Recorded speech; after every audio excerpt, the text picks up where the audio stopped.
Assalamualaikum Ananda Bunda, berjumpa lagi ya bersama Bunda. Apa kabarnya?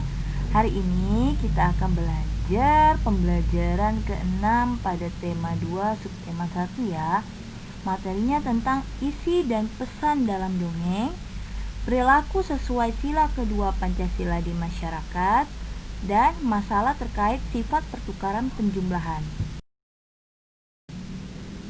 Materi pertama pada hari ini yaitu isi dan pesan dalam dongeng.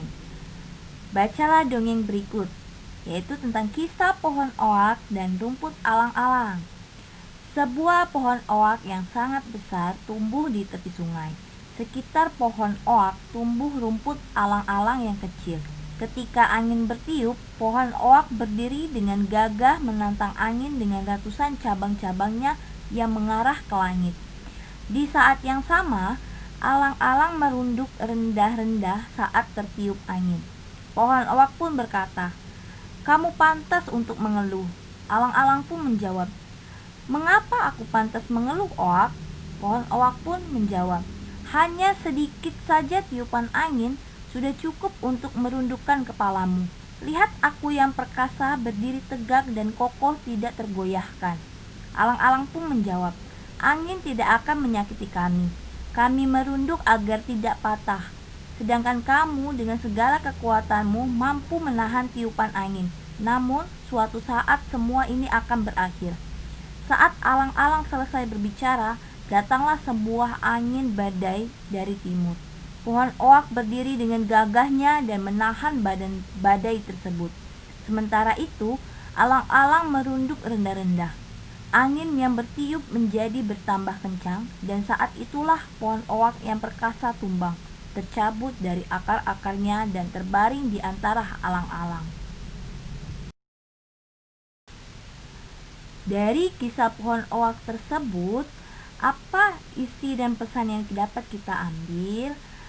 Yaitu bahwa pohon oak menghadapi angin dengan sombong, sedangkan alang-alang menghadapi angin dengan rendah hati ya nak. Pohon oak mencela cara alang-alang menghadapi angin dengan merunduk. Oleh karena itu, pohon oak tumbang akibat kesombongan yang ia lakukan sendiri. Dongeng tersebut mengandung pesan agar kita tidak bersikap sombong terhadap orang lain, sehingga kita tidak boleh sombong terhadap orang lain. Materi selanjutnya yaitu perilaku sesuai sila kedua Pancasila di masyarakat. Sudah tahu kan nak apa bunyi sila kedua Pancasila? Iya, kemanusiaan yang adil dan beradab. Sekarang bagaimana perilaku Pancasila di masyarakat? Yang pertama, sopan kepada orang lain. Kedua, menolong tetangga yang memerlukan bantuan. Ketiga, saling menghargai dan menghormati antar warga. Dan terakhir, mengembangkan sikap tenggang rasa antar warga.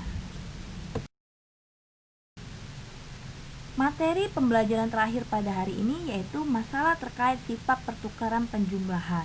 Sebelumnya kita sudah belajar tentang pertukaran penjumlahan. Coba perhatikan contoh soal berikut. Wali kota menyediakan banyak bibit pohon untuk kegiatan penghijauan. Bibit pohon tersebut dibagikan setiap kelurahan untuk disalurkan kepada warga. Kelurahan Sukarukun mendapat 35 bibit pohon mahoni dan 40 bibit pohon angsana. Kelurahan Damai Jaya mendapat 40 bibit pohon mahoni dan 35 bibit angsana. Berapa banyak bibit pohon yang didapat Kelurahan Sukarukun seluruhnya dan Sukadamai seluruhnya?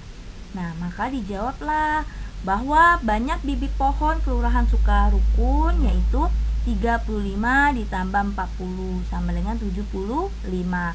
Sedangkan Kelurahan Sukadamai Jaya yaitu 40 ditambah 35 yaitu 75. Maka terjadilah sifat pertukaran penjumlahan yang mana 35 ditambah 40 sama dengan 40 ditambah 35, maka hasilnya 75. Sehingga banyak bibit pohon yang didapat Kelurahan Sukarukun dan Sukadamai Jaya yaitu sama, nilainya adalah 75 pohon bibit. Latihan soal untuk pembelajaran ke-6 pada tema 2 yaitu pada halaman 27 sampai dengan 28 ya nak, pada bagian B soal nomor 1 sampai dengan 5. Selain itu, dilanjutkan dengan mengerjakan penilaian akhir subtema 1. Dan dilanjutkan dengan penilaian akhir subtema 1 yaitu pada halaman 29 sampai dengan halaman 33, yang mana soal bahasa Indonesia dikerjakan pada bagian A soal nomor 1 sampai dengan nomor 5. Pada matematika dikerjakan bagian A soal nomor 1 sampai dengan 5.